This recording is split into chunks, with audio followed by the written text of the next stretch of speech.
Assalamualaikum warahmatullahi wabarakatuh.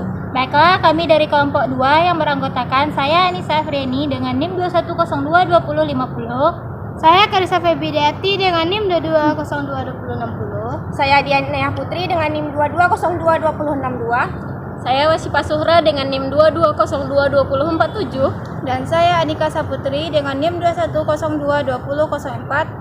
Baiklah, kami akan membahas materi mengenai grounded theory dengan dosen pengampu Ibu Risma Reni Francisca, SSMPD. Selamat menyaksikan.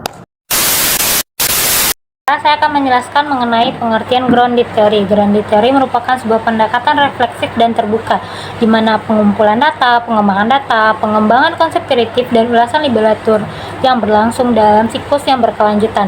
Pendekatan ini bergerak dari level empiril menuju level konseptual teoretikal atau penelitian untuk menemukan teori berdasarkan data, di mana dari datalah dibangun suatu konsep dan dari datalah dibangun suatu hipotesis. Sama seperti metode kualitatif lainnya, namun ada 3 aspek yang membedakan grounded theory ini dari penelitian lainnya. Yang pertama adalah proses pengumpulan data dan analisisnya lebih terstruktur dibandingkan model lainnya. Yang kedua, menjauhkan diri dari teori yang sudah ada guna memfokuskan pada penemuan dan pemahaman yang baru. Yang ketiga adalah penelitian ini tidak semata-mata menjelaskan, namun juga mengkonseptualisasikan, bekerja keras untuk mengembangkan dan menghasilkan teori. Secara umum, menurut Paine, grounded theory digunakan dalam situasi sebagai berikut. Yang pertama adalah wilayah penelitian yang belum banyak diketahui. Yang kedua, belum adanya teori yang menjelaskan tentang keadaan yang terjadi. Dan yang ketiga adalah peneliti ingin membandingkan atau menantang teori yang sudah ada. Dan yang terakhir adalah peneliti ingin mencari pemahaman atau pengalaman dan persepsi dari partisipan. Penelitian ini bertujuan untuk membangun suatu teori yang baru. Baiklah, hanya sekian materi yang dapat saya sampaikan. Saya kembalikan kepada materi selanjutnya. Saya akan menjelaskan materi yang kedua tentang ciri-ciri grounded theory. Menurut Hussain 2014, ciri-ciri grounded theory ialah: yang pertama, grounded theory dimulai dari data tentang suatu fenomena, bukan dari hasil teori yang sudah ada. Yang kedua, penyusunan teori dilakukan dengan analisis data secara induktif, bukan secara deduktif, seperti kajian kuantitatif.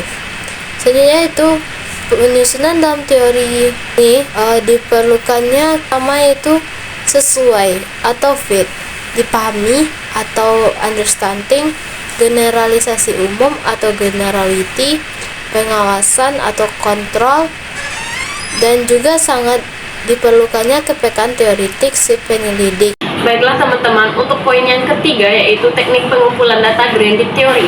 Di antaranya, yang pertama yaitu wawancara mendalam atau in-depth interview. Menurut Karmas tahun 2014, wawancara mendalam memungkinkan peneliti untuk mendapatkan pemahaman yang lebih mendalam mengenai persepsi dan pengalaman subjek penelitian. Teknik wawancara yang dilakukan dalam grounded theory harus fleksibel dan menyesuaikan dengan kebutuhan pengembangan teori yang sedang berlangsung. Yang kedua yaitu observasi partisipatif, participant observation. Horkin dan Strauss tahun 2015 menjelaskan bahwa observasi partisipasi memberikan kesempatan kepada peneliti untuk melihat langsung konteks sosial dan interaksi yang terjadi. Dalam grounded theory, observasi dapat dilakukan dengan cara berpartisipasi dalam lingkungan atau situasi yang relevan dengan penelitian untuk memperoleh data yang lebih autentik. Yang ketiga yaitu analisis dokumen atau dokumen analis. Analisis dokumen juga merupakan teknik penting dalam grounded theory, terutama jika dokumen-dokumen tersebut mencerminkan fenomena yang sedang diteliti. Flick tahun 2018 menyebutkan bahwa dokumen dapat menjadi sumber informasi tambahan untuk memperkaya data dan membantu memperjelas konteks sosial yang ada. Kemudian, untuk poin yang keempat, yaitu diskusi kelompok terfokus atau focus group discussion. Menurut Birks dan Mills tahun 2015, memungkinkan pengumpulan perspektif yang lebih luas dari beberapa partisipan dalam waktu yang bersamaan. Teknik ini berguna dalam grounded theory karena dapat memunculkan berbagai pandangan yang tidak terungkap dalam wawancara individu. Dan Teknik pengumpulan data yang terakhir dapat dilakukan dengan memoing atau pencatatan memo. Nah, memoing ini merupakan pencatatan yang dilakukan selama proses pengumpulan dan analisis data. Menurut Chalmers pada tahun 2014 dan Glaser tahun 2017 menekankan pentingnya mencatat ide-ide sementara yang muncul selama proses penelitian. Memo membantu peneliti dalam mengembangkan teori dan memahami pola yang ada dalam data. Nah, sekian penyampaian materi tentang teknik pengumpulan data dari saya. Selanjutnya diserahkan kepada pemateri selanjutnya. Terima kasih. Baiklah, saya akan menyampaikan materi mengenai langkah-langkah penelitian grounded theory. Yang pertama, merumuskan masalah penelitian. Perumusan masalah pada grounded theory dilakukan secara bertahap. Pada tahap awal, rumusan masalah dikemukakan secara garis besar yang berfungsi sebagai panduan untuk mengumpulkan data. Selanjutnya, data-data yang bersifat umum tersebut dikumpulkan. Kemudian, rumusan masalah dipersempit dan difokuskan sesuai sifat data yang dikumpulkan. Rumusan masalah yang kedua digunakan peneliti sebagai panduan untuk menyusun teori. Yang kedua, melakukan penjaringan data. Data dalam penelitian grounded theory digali dari berbagai fenomena atau perilaku yang sedang berlangsung yang digunakan untuk melihat prosesnya dan untuk menangkap hal-hal yang bersifat kausalitas atau sebab akibat. Yang ketiga, analisis data. Tahapan analisis data yaitu yang pertama, open coding. Peneliti membentuk beberapa kategori awal informasi tentang fenomena yang diteliti dengan menyeleksi data ke dalam jenis yang relevan. Yang kedua, axial coding. Peneliti memilih salah satu kategori dan memposisikannya sebagai inti fenomena yang sedang diteliti. Yang ketiga, selective coding. Peneliti menulis teori dari berbagai hubungan dari seluruh kategori dalam tahap axial coding. Yang keempat, penyusunan teori. Proses ini meliputi analisis dari hubungan yang terjadi pada keseluruhan kategori yang telah ditemukan sebelumnya. Menurut Creswell, teori dapat dituliskan dalam satu bentuk narasi yang menggambarkan saling terkaitan seluruh kategori. Yang kelima, validasi teori. Proses ini dilakukan setelah teori selesai dirumuskan, dengan membandingkannya dengan proses-proses sejenis pada penelitian sebelumnya. Menurut Creswell, peneliti luar seperti partisipan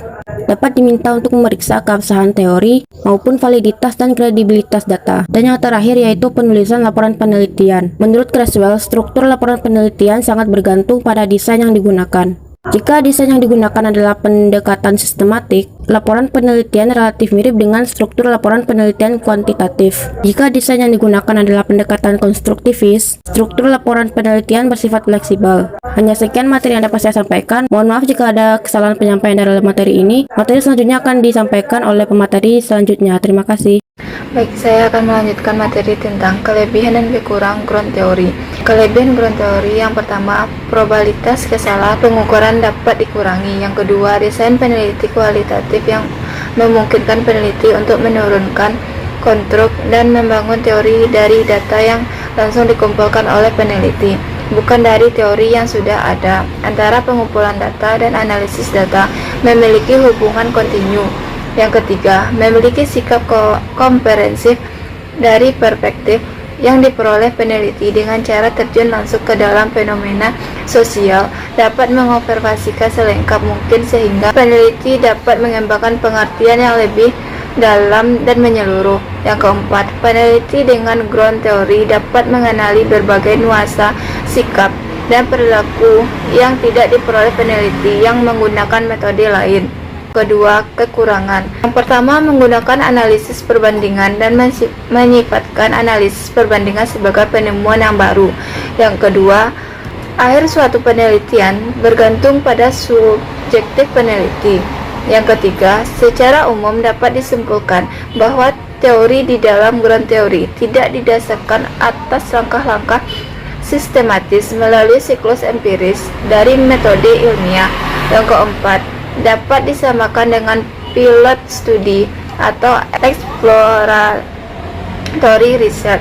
Yang kelima, karena di dalam memberikan definisi banyak sekali menggunakan aksimo atau asumsi mereka sendiri.